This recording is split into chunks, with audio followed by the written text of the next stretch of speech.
Have you heard the buzz? Word around town is that a well-loved bee farm from Manila has just made Davao its new home. Our nectar-loving crew flew down to Toril, Davao City to give Honea Bee Farm a warm welcome and to explore the sweet surprises this apiary and haven has in store. If you've ever been curious about where real honey comes from, you're in the right place. Honea Bee Farm, originally from Manila, is now proudly rooted in Davao. Here, they don't just bottle honey.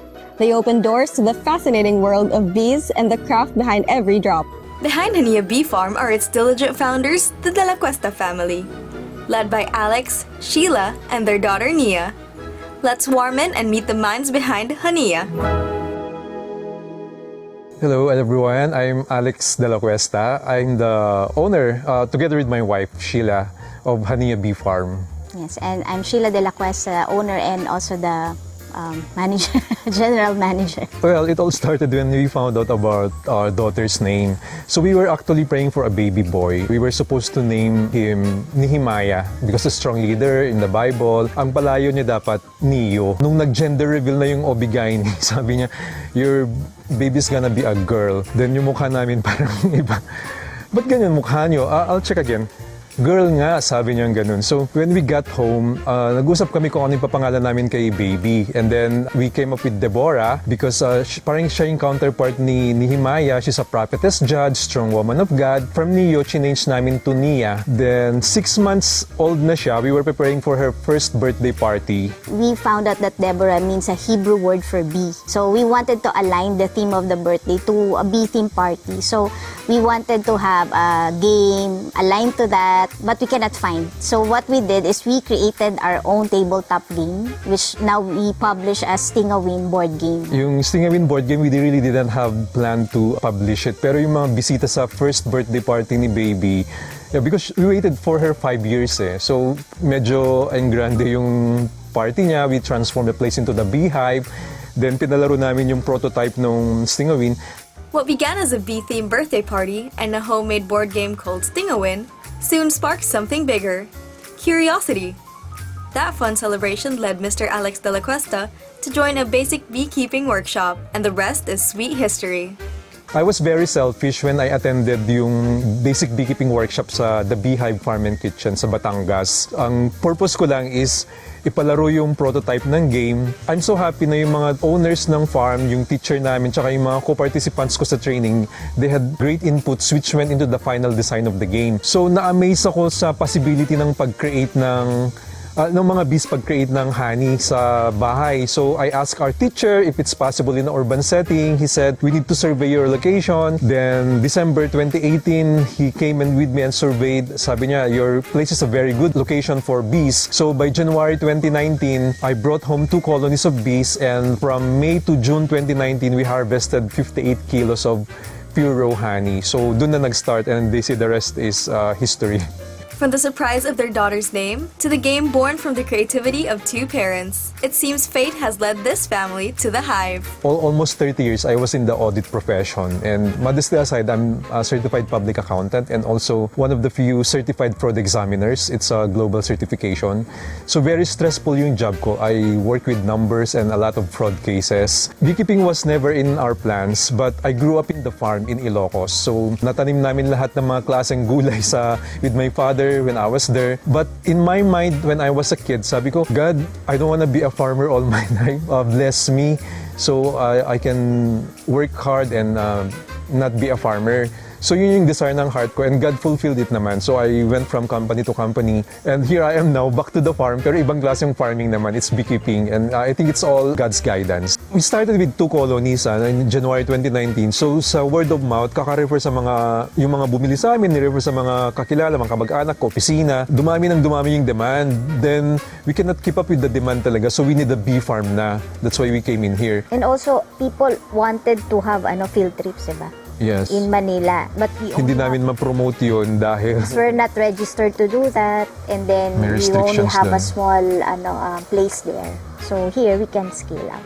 This well-loved bee farm first began in Manila, but today it thrives in Davao. What sparked the move here and why? prior to the pandemic, Every month, nandito ako either in Davao, Jensan, Sarangani, Iligan, Cagayan de Oro, Zamboanga.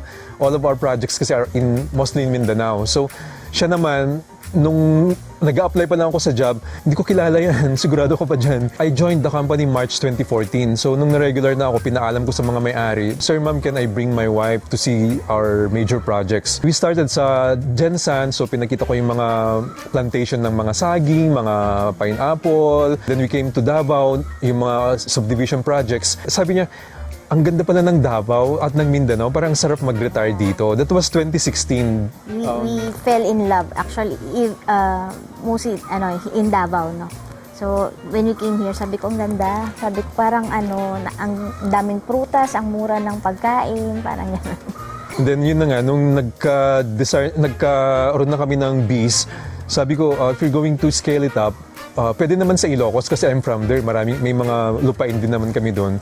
Pero guidance pa din ni God, we were directed to be here kasi nga andito yung mga companies ng work ko. While I was still employed with them, nag-scout na ako ng mga locations and we found this place kasi ang sabi ng agent, dito daw yung tourism development zone ng Davao City. We bought this place December 2019, that's before the pandemic. So the next step now was for us to hire architect to do the site development plan. When we finally decided that it's time for us to scale up our business kasi lumalakas na yung mga beauty bars niya and then we also running out of honey kasi mataas na yung demand. After much prayers, we eventually decided to come here. Nag-travel kasi kami 7 days. Nag-drive ako from through Luzon, Visayas, Mindanao. We moved here last December 2024 but before that came in, inunti-unti ko nang binahe yung mga bees namin via PAL cargo. Ventilated plane siya.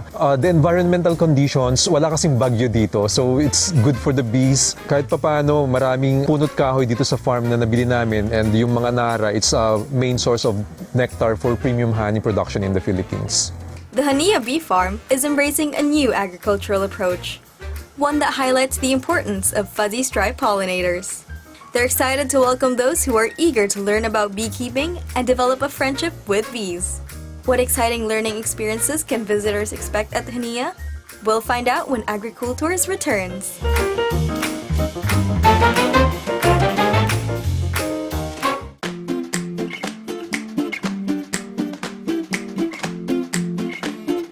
Welcome back to AgriCoolTours. Ready to dive deeper into the buzz about bees? Let's suit up and head to the hives. Leading us on this educational journey is none other than Mr. Alex Dela Cuesta himself. So in the Philippines, there are actually 4 major honeybees. Apis dorsata, it's the biggest but it's only found in Palawan. Apis breviligula, white stripes naman. So yun yung putsukan or pukyutan na tinatawag, yung mga nasa matataas na puno. And then yung mas maliliit, Apis serrana or laywan or ligwan. Minsan nasa mga ilalim ng lababo, sa mga butas ng paso. So here in the farm, we keep what we call Apis mellifera or European honeybees. These are imported species pero adapted na sila sa Pilipinas. Yung mga Apis mellifera which we keep, hindi sila pwedeng mabuhay sa wild. Nasa box lang sila. Domesticated talaga. So it's the most commonly used species worldwide for commercial beekeeping. So ginagamit sa US, Europe, Canada, Australia. Ang mga species na to, they can produce at least 30 kilos per colony per year. Kaya they're heavy on honey production. Sa mga ibang countries, dinadala siya sa mga plantation ng almonds, avocado. So tinatawag ng mga honey nila doon ay monofloral honey. Parang mostly kasi puro nectar ng avocado, so avocado honey. Nectar ng macadamia, so macadamia honey, ganyan. Dito sa Pilipinas, wala pa tayong mga ganun na plantation masyado. So, we call our honey here multifloral honey. Yan. Pero sa Pilipinas, pinakamasarap na honey, which is considered premium honey, comes from the nectars of acacia, nara, and sunflowers. Kaya nung nag-scout kami ng place to become the Honea Bee Farm, ang nasa checklist namin, it should have nara, acacia, sunflowers, either of them or all of them. So yung mga Apis mellifera na bees po namin, they can fly up to 3-kilometer radius. If you wanna keep bees, kahit walang mga puno sa paglalagyan nyo, basta within 3 kilometers meron, it's okay. Doon kasi manggagaling yung mga food nila. Pollen is for their protein requirement, parang karne or fish sa kanila yung mga pollen. And yung nectar is for their energy requirement. Yung mga bees, they all start out as egg. Ganito siya, parang bigas pero mas manipis. And then after after 3 days, it hatches and becomes a larvae. Yung larvae, palaki ng palaki. On the 9th day, they seal it with beeswax and then it becomes pupae. And then on the 22nd day, they emerge as adult bees na. These bees are, they're docile or mababait sila. But for your own protection lang, baka kasi pumasok sa tenga, I will be giving you this bee veil. Spread yun ng ganyan. Tapos hatakan siya pataas. Ito yung front para hindi pumasok sa Ngayon, pag may dumapo na bee sa just be calm. Huwag kayong magpanic. Kasi pag nagpanic kayo, madedetect din nila yon. And yung mga bees, harakiri yung pag-sting sa kanila. So, as much as possible, they will not sting. Kasi pag nag-sting, mamamatay na sila. First aid lang is, you have to allow me to take out the stinger. Then, papahiran lang siya ng honey. So, if for some reasons, mag-swelling siya, cold compress lang. And we're ready naman with cold compress.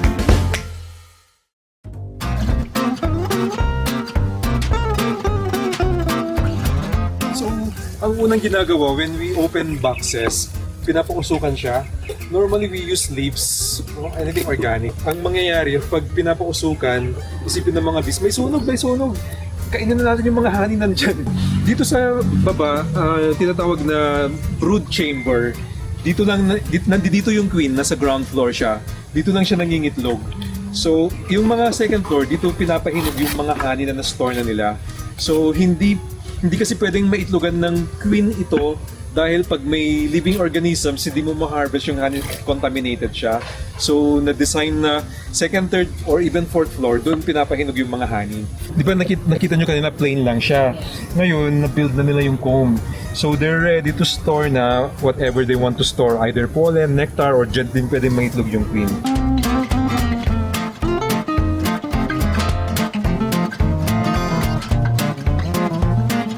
Pag titignan niyo yung mga parating, may mga naka-attach na yung mga pollen doon sa paarila.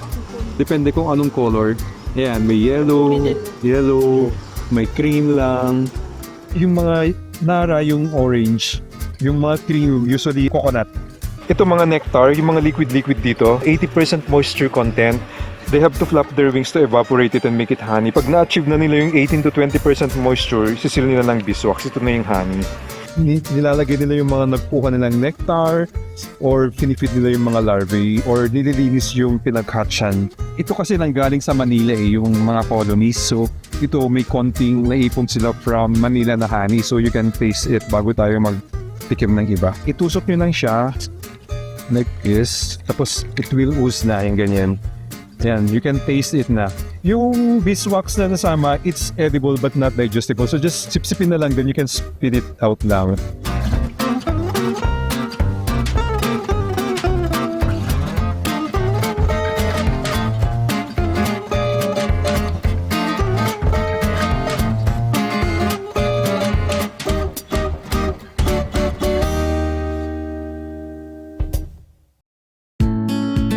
Honea doesn't just nourish minds, it fills bellies too. Guests can enjoy wholesome, home-cooked meals made with fresh, local ingredients. Healthy, hearty, and made with love. It's a farm-to-table experience that's just as satisfying as their honey.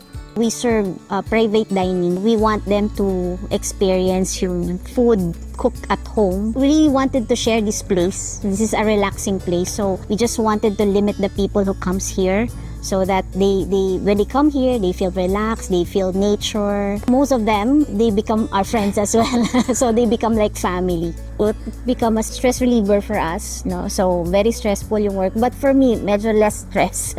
Siguro yung work ko mas lighter lang. It's still good, no, that after work you have something to do na other than work, no. Also for him on weekends, he's a different person. Very stressful talaga yung work ko. So pag weekends, I'm an entirely new environment talaga with the bees.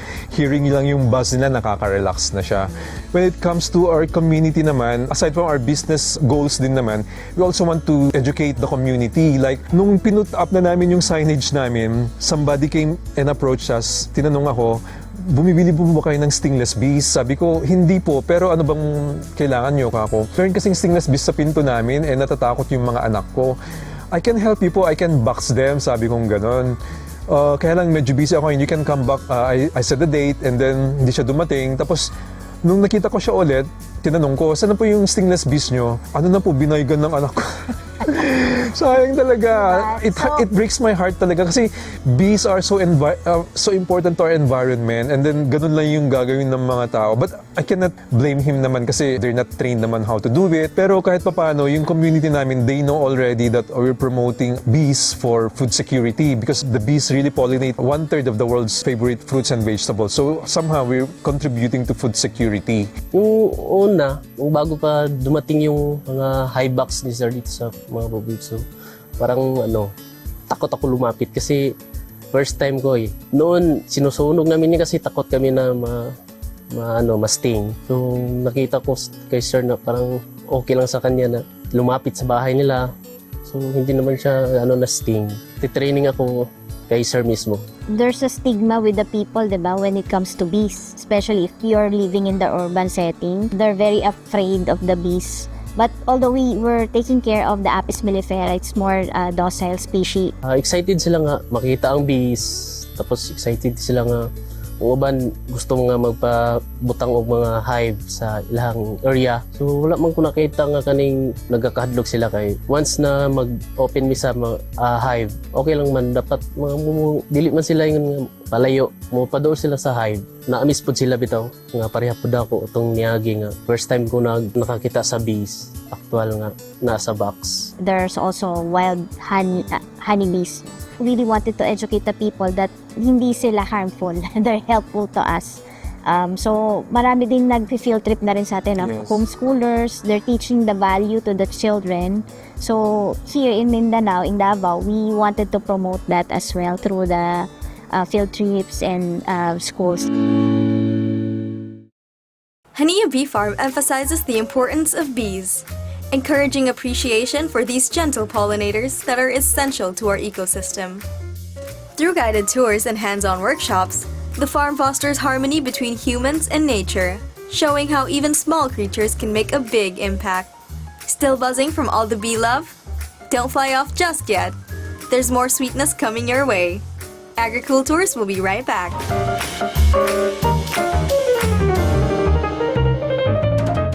Welcome back to AgriCoolTours. Here at Honea Bee Farm, goodness comes in many forms.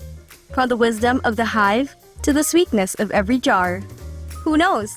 You might leave not just inspired by beekeeping, but also with a cart full of honey-infused treats and treasures to take home.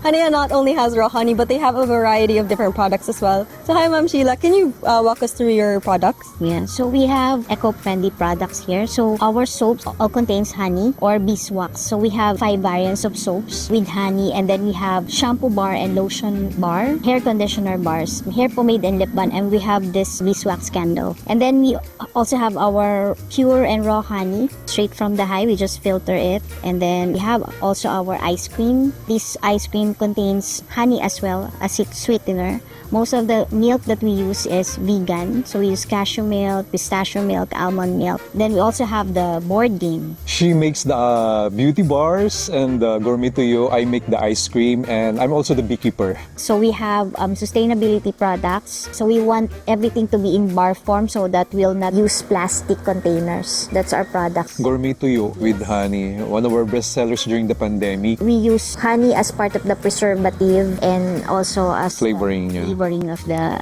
tuyo. Lahat yon, she's the one making it. Ako naman, kasi mahilig ko sa ice cream ever since, I'm making naman artisanal ice cream with honey. Currently, we have 6 flavors. Yun yung isa sa mga commons namin sa farm. It's bundled with the entrance fee. So, when you come in here, you get to have 1 flavor as a sampler size. The healthy We use honey, kind of ice and then we cream. use Vegan milk. vegan milk like almond milk, pistachio milk. Una talaga, we want to offer the best quality of our products and services by ensuring that we adhere to the strict protocols. When it comes to honey production, we only sell pure raw honey talaga, and that's our Clean advocacy. also. Honey isn't just tasty, it's packed with health benefits too. It's nature's sweet remedy in every drop. The story of the soaps, she had atopic dermatitis when she was 3 months old. And then I was trying to search, since we're doing urban beekeeping already, that honey has its antimicrobial, antifungal properties. So I wanted to get that benefit. I did study organic soap making. Not all honey is created equal. Because of honey's natural goodness and growing demand, some take shortcuts, producing fake or diluted honey just to profit. That's why one of Honea Bee Farm's core advocacies is to provide the market with 100% pure, raw, and honest-to-goodness honey, straight from their hives to your home. Naging reputation na rin namin siya na kasi kung gusto naming mapagsamantalahan yung market, we can come up with something na adulterated or even fake and label it as pure honey kasi kumbaga medyo sumikat na yung brand namin eh, but we don't do that eh. So we started receiving orders as early as middle of March and we're fulfilling them lang 2 weeks ago. And they're willing to wait kasi they know the quality that comes from ours na already. So that's for our brand. In Manila, summer is really March to June, so that's the only time that you will harvest honey. If you don't have that much colony, you cannot really stock. So if you have all year round na honey and you have volume, high volume. Konti lang yung colonies mo. Yeah, that's a red flag siya. That's really a challenge in the beekeeping industry in the Philippines because during the pandemic especially, parang talaga, pinagsamantalahan ng mga fraudsters. Sabi ko nga, ang work ko all my life, almost nag-investigate ako mga fraud cases, corporate, mga finance fraud, ganyan. Tapos pati ba naman sa business natin, honey fraud naman.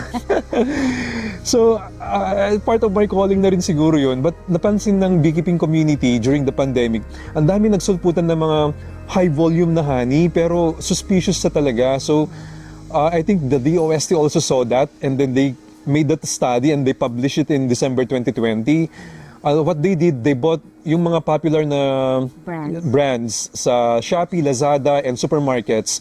And they found out na 80% are fake. It's not even adulterated. It's high fructose sugar. The second phase of DOST naman, they called among beekeeping community to submit voluntarily yung samples. So in April 2022, we submitted our Honea brand for testing sa DOST and the result was released in February 2024. It's been certified na authentic, pure honey yung Honea. That's only good for the batch where it came from. You have to make sure pa rin na yung beekeeper follows the protocol. So for us, we promote ethics and integrity talaga, especially coming from my background as an auditor. Very strict ako when it comes to protocols. So we ensure that we abide by the protocols in beekeeping so that we can only offer the best quality pure honey to the market. We have the tagline, be at home. So whenever visitors come in, we don't want it just to be a tourist spot. We want them to live, relax, and learn something about the environment, how to protect them with the help of the bees. So that's our advocacy. Whenever visitors come, we talk a little bit about them, about bees and honey. We tell them to patronize only pure honey and how to save the bees. I believe that it's God's destiny for us. Who would ever know na we'll name our daughter Nia, Deborah, and it became our brand, Honea, and Deborah is a bee. So, guidance talaga yun ni God. Na-amaze talaga sila. Ayun pala yung mga bees, safe pala sila. Yun, that gives us the best fulfillment. And we've never had an incident of stinging naman. So, thankfully, and we always provide tourists yung bee veil. In some places, they don't. We make sure that yung security pa rin, safety ng mga visitors namin. So, and I think they appreciate it. So for us, ang pinaka-memorable for us would be yung foreigners who come in here. Parang sulok na sulok yung farm namin, but they're making the efforts to come in here. Sana yung more on the locals, that they can get to see what the farm has to offer, being aware of the importance of bees in our environment. That's why yung tagline mo nga, diba? Kaya nga, be at home siya. At saka yung wag maging dayuhan. Kaya yun, huwag maging dayuhan. So, bisita sa Katigan, huwag maging dayuhan.